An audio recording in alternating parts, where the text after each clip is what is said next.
Hey everyone, Box Guy here. So, a few days ago, I did share a picture of like a post that I took out the strobe off of this alarm.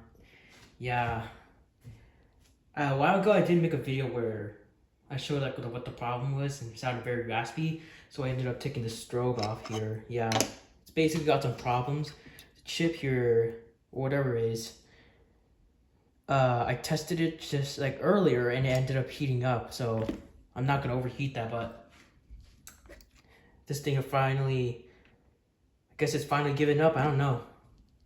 I'm gonna have to look for something for this one though. Sorry, strobe.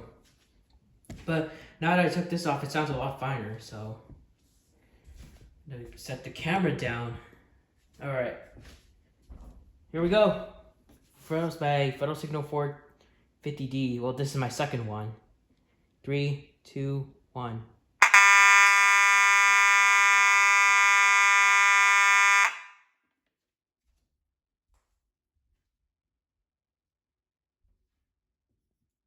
Finally sounds a lot better.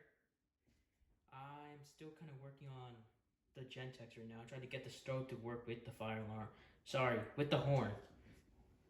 And hold on. I do also have a pole station. I'm going to be making a video on that in just a second. So yeah, that's all. Thanks for watching.